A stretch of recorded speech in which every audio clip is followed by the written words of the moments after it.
فرمایا کہ کہا جاتا ہے کہ صاحب پردے میں بھی فتنہ ہو جاتا ہے، پردہ کرنے سے بھی فتنہ ہو جاتا ہے کہ برقع پہنا ہوا ہے اور فتنے میں مبتلا ہے۔ تو اس کا جواب یہ ہے کہ وہ بھی پردہ میں کوتاہی کی وجہ سے ہوتا ہے۔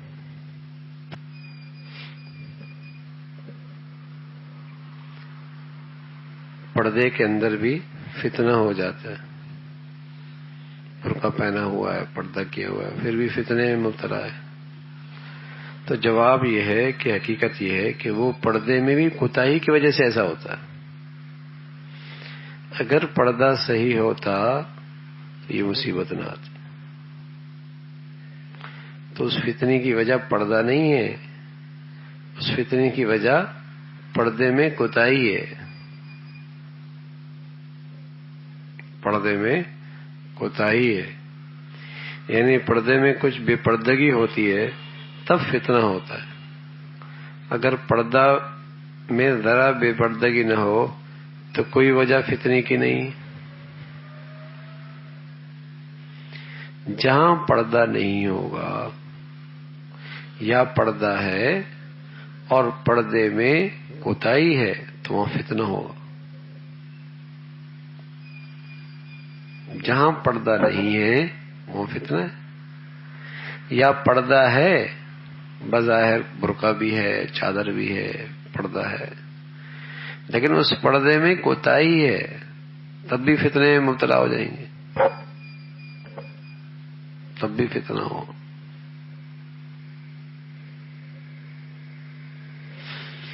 بچپن ہی سے، شروع ہی سے اپنے گھروں کا ماحول ایسا بناؤ کہ اس چیز پہ آنا آسان ہو جائے۔ اگر یہ ماحول نہ بنایا اور پانی سر سے اوپر ہو گیا تو آدمی خون کے آنسو روتا ہے، روک نہیں سکتا، روک نہیں سکتا۔ ماحول بناؤ گھروں کا۔ اگر گھروں کا ماحول محبت سے، شفقت سے نہیں بناؤ گے تو کل اپنا بھی دین پہ چلنا مشکل ہو جائے گا۔ اگر گھروں کا ماحول دین کے مطابق نہ بنایا تو کل اپنا بھی دین پہ چلنا مشکل ہو جائے گا۔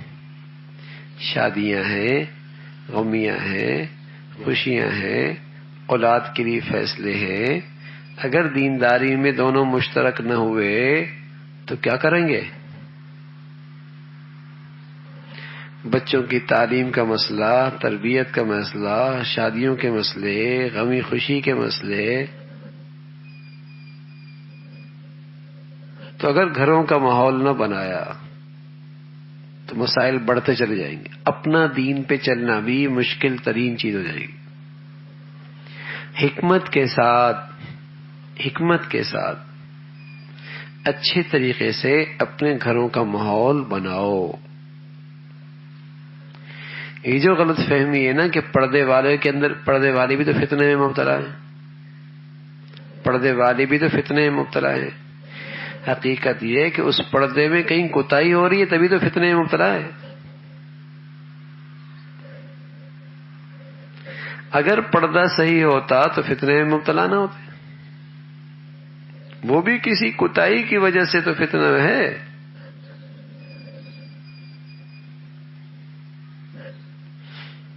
کسی کوتاہی کی وجہ سے۔ تو اپنے گھروں کا ماحول شروع ہی سے بناؤ، بچیوں کا، بچوں کا، بڑوں کا ماحول بناؤ، ورنہ اپنا دین پہ چلنا مشکل ہو جائے گا۔ یہ غلط بات ہے کہ میں تو بس صحیح چل رہا ہوں۔ ارے میاں، میرا صحیح چلنا کافی نہیں ہے، میرے گھر والوں کا صحیح چلنا بھی ضروری ہے۔ نرمی، وقت گزر گیا، اوقات وقت گزر جاتا ہے، بچے بڑے ہو جاتے ہیں، گھر والوں کی سوچ پختہ ہو جاتی ہے۔ حکمت کے ساتھ اپنے اخلاق سے انہیں اچھے ماحولوں میں لایا جائے، ترغیب دی جائے، محبت کی جائے، لیکن ہر وقت ایک دھن سوار ہو کہ میں نے اپنے گھروں کا ماحول دین کے مطابق ڈھالنا ہے، بے فکری اور غفلت نہ ہو۔ اگر بے فکری اور غفلت ہے تو اس کا مطلب یہ ہے کہ اس کے دل میں اللہ کے احکامات کی عظمت نہیں ہے. یہ خود جو چل رہا ہے یہ رسمی اور رواجی اور ماحول کی وجہ سے چل رہا ہے. اگر اللہ کے حکموں کی عظمت ہوتی تو یہ اپنے پیاروں کے اندر اس کوتاہی کو دیکھ کر کہاں برداشت کر سکتا؟ کتنا بڑا نقصان ہو رہا ہے، اتنی بڑی بربادی ہو رہی ہے. تدبیر کرتا ہے بھئی، آگ لگی ہوئی ہو نا، آگ لگی ہوئی ہو تو آدمی اپنی پوری توانائی لگاتا ہے اس کو بجھانے کی، اور اگر نہیں بجھا سکتا تو دائیں بائیں لوگوں کو مدد کے لیے بلاتا ہے. پھر بھی اکبر اگر بات نہیں بنتی تو آخری درجہ کیا ہے؟ اپنا سامان اٹھائے اور ایک طرف ہو گئے. یہ آخری درجہ ہے. تو اگر گناہ کی آگ میرے گھر میں لگی ہے تو پہلی کوشش کیا ہے کہ میں نے اس آگ کو بجھانا. دوسری صورت یہ ہے کہ اپنے دائیں باؤں سے مشورہ کرنا ہے، حکمت معلوم کرنی ہے کس طریقے سے آگ کو بجھایا جائے. پھر یہ تیسرا درجہ ہے کہ بھائی میں تو کم سے کم اس گناہوں میں شریک نہیں ہو سکتا. بس آخری درجہ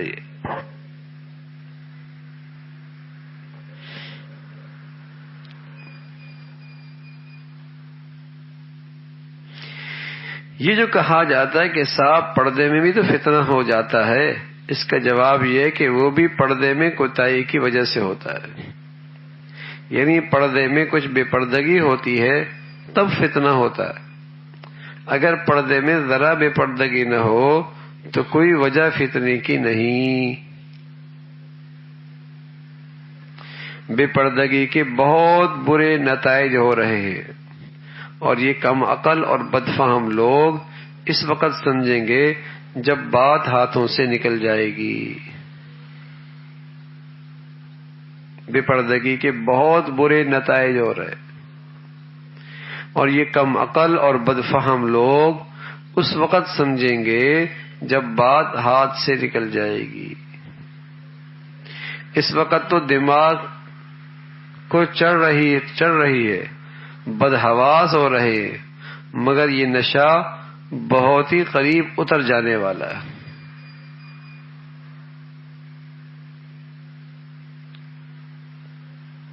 بہت نقصان. بے پردگی سے کسی گھر میں سکون نہیں رہتا، کسی گھر،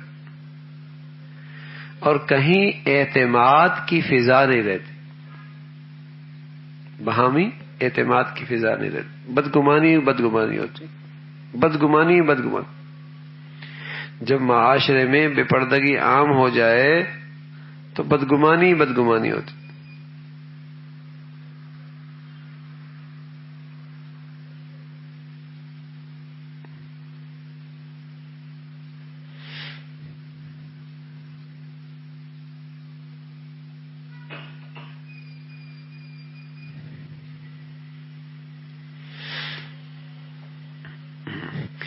بعض عورتیں جو متشرع ہیں وہ سب نامحرموں سے پردہ کرتی ہیں، حتیٰ کہ چچا زاد بھائی سے بھی.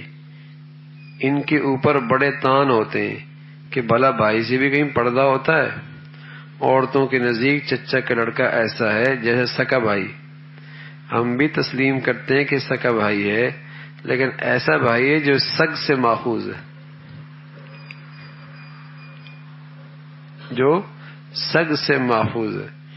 الف جو آخر میں لگا ہوا ہے وہ ایسا ہے جیسے بڑی ہانڈی کو ہنڈا کہہ دیتے ہیں، اسی طرح یہاں سگا کے میں نے بڑا سگ ہے.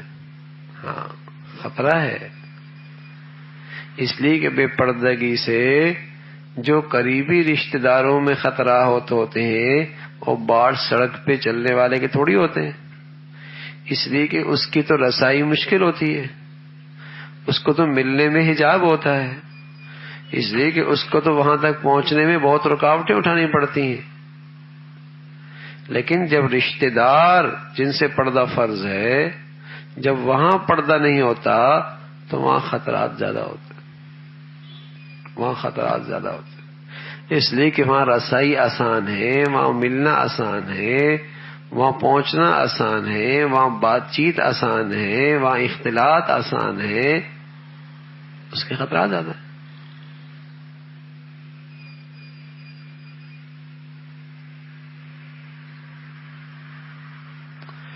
کوئی قیمتی پرندہ ہو نا اور اس کے اندر اڑنے کی صلاحیت ہو تو اسے پنجرے میں بند کر دیتے، پنجرے میں بند کر دیتے۔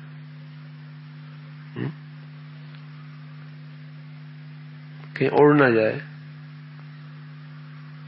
بلکہ ایک اور بات، سونا نا، سونا بہت قیمتی ہے، اسے آپ سنبھال کے رکھتے ہیں، چھپا کے رکھتے ہیں، حالانکہ اس سونے میں اڑنے کی صلاحیت بھی نہیں، بھاگنے کی صلاحیت بھی نہیں۔ اللہ نے عورت کو دنیا کے تمام ساز و سامان سے زیادہ قیمتی بتلایا اور اس میں اڑنے کی صلاحیت بھی ہے۔ اس کے اندر دوسروں سے مانوس ہونے کی صلاحیت بھی ہے۔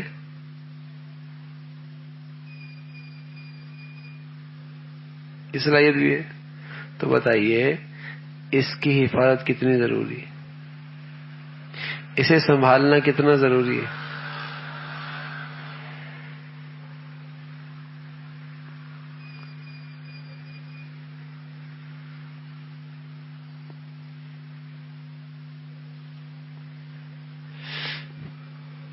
عورتیں تو عورتیں، ایسے پردے سے مرد بھی خفا ہیں۔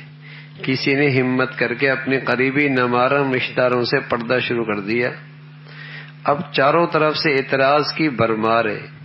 ایک صاحب کہتے ہیں میاں کچھ نہیں، اب عزیزوں میں آپس میں محبت ہی نہیں رہی۔ دوسرے صاحب بھی کہنے لگے ان کے گھر جائیں تو کیا دیواروں سے بولیں گے۔ یعنی جب تک عورتوں سے مذاق نہ ہو مزہ ہی نہیں آتا، گھر میں رونق ہی نہیں ہوتی۔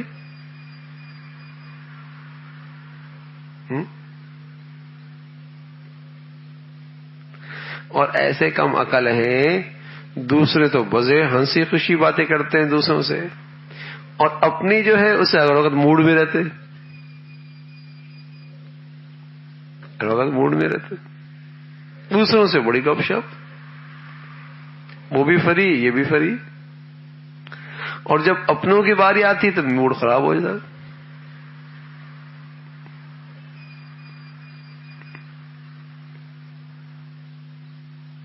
شریعت کا ہر حکم کے پیچھے حکمت ہے، اور شریعت کے ہر حکم کے پیچھے شفقت ہے، اور شریعت کے ہر حکم کے پیچھے رحمت ہے، اور شریعت کے ہر حکم کے پیچھے میرے اور آپ کی بھلائی ہے، اور شریعت کے ہر حکم کے پیچھے دور اندیشی ہے، اور شریعت کے ہر حکم کے پیچھے میرے اور آپ کی دنیا آخرت کی فلاح۔ ہم وہاں تک نہیں پہنچتے جہاں شریعت کے حکم کی نظر ہوتی ہے۔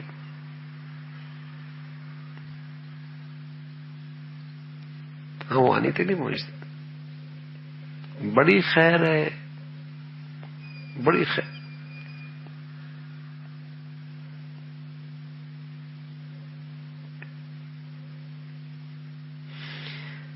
تو دوسروں سے گھر میں جائیں گے تو بھائی دیواروں سے بولیں گے، اب ہم ان کے یہاں جانا ہی بند کر دیں گے۔ سبحان اللہ! کیا عزیزوں کے تعلقات آپس کا میل جول بے پردگی ہی پر موقوف ہے؟ اگر یہ معنی ہے تو نعوذ باللہ اللہ میاں پر اعتراض ہے کہ ایسے قریبی رشتہ داروں کو بھی نامحرم قرار دیا۔ استغفر اللہ! مگر اسی میں بعض ایسے ہمت والے بھی ہیں اور ہمت والیاں بھی ہیں، چاہے کوئی ہو وہ کسی نامحرم کے سامنے نہیں آتی، چاہے کوئی برا مانے یا بھلا مانے۔ ہمت والے بھی ہیں اور ہمت والیاں بھی ہیں، کسی کی کوئی پرواہ نہیں، ایک اللہ کی پرواہ، ایک اللہ کی پرواہ۔ اور اکثر جگہ تو پردے کی ایسی کمی ہے کہ محرمیت کچھ نہیں، دور دور کے رشتہ داروں کو بے تکلف گھروں میں بلا لیتی ہیں اور بے محابہ ان کے سامنے آ جاتی ہیں، یہ بالکل حرام ہے۔ مردوں کو چاہیے کہ وہ انہیں تنبیہ کریں اور سب نامحرموں سے پردہ کروائیں۔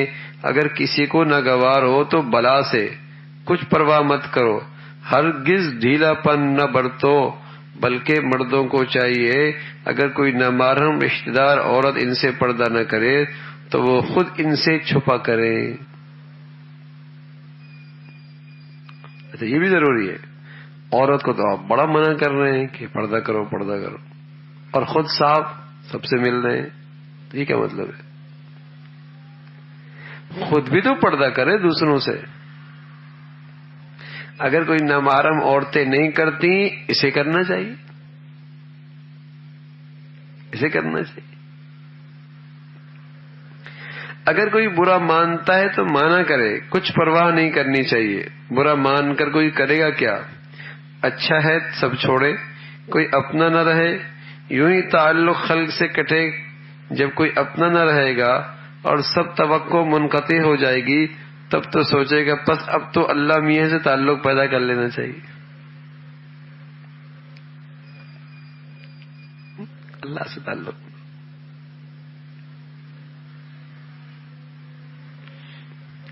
اب اللہ کے بنو، جتنے تعلقات کم ہوں اتنا ہی اچھا ہے۔ بھائی یہ تو سوچو کسے کسے راضی کرو گے؟ راضی تو ایک ہی ہوتا ہے، کئی تو راضی ہوا نہیں کرتے، تو بس ایک اللہ ہی کو راضی کر لو۔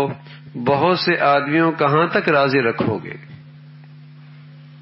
تو اس کی پرواہ نہ کرو کہ لوگ برا مانیں گے، بہت نقصانات۔ اس بے پردگی نے معاشرے کو تباہی کے کنارے پہ کھڑا کر دیا،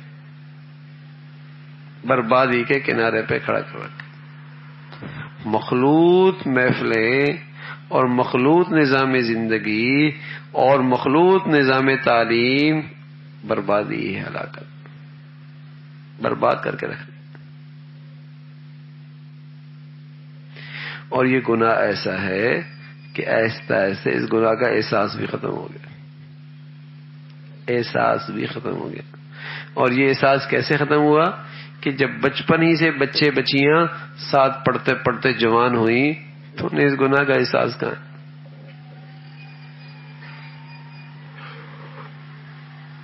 جب بچپن ہی سے ساتھ پڑھتے پڑھاتے رہے، اب اس گناہ کی برائی کہاں؟ زندگی اسی میں گزری ہے، پلے بڑے اسی میں۔ اب تو کوئی اس کے خلاف کہے تو طبیعت بڑی چبھتی ہے، طبیعت بہت بھاری لگتا ہے، یہ کیسے؟ زندگی ایسی گزری۔ تو اپنے ماحولوں کو بناؤ، اپنے گھر والوں کا ماحول بناؤ۔ اگر نہ بنایا تو ہمارے لیے دین پہ چلنا مشکل ہو جائے گا، مرد کے لیے دین پہ چلنا مشکل ہو جائے گا، اس لیے کہ زندگی اکیلے نہیں گزرتی، زندگی اکیلے نہیں گزرتی۔ 10-20 معاملات ایسے ہوتے ہیں جس میں گھر والوں کے فیصلے بھی ساتھ کرنے پڑتے، تعلیم کے ہیں، تربیت کے ہیں، غمی خوشی کے ہیں، شادی بیاہ کے ہیں، تقریبات کے ہیں۔ تو اگر ان دونوں کی سوچ ایک ہوگی تب تو فتنوں سے بچو گے، ورنہ مشکل ہو جائے گا، ورنہ آدمی ہتھیار ڈال دیتا ہے،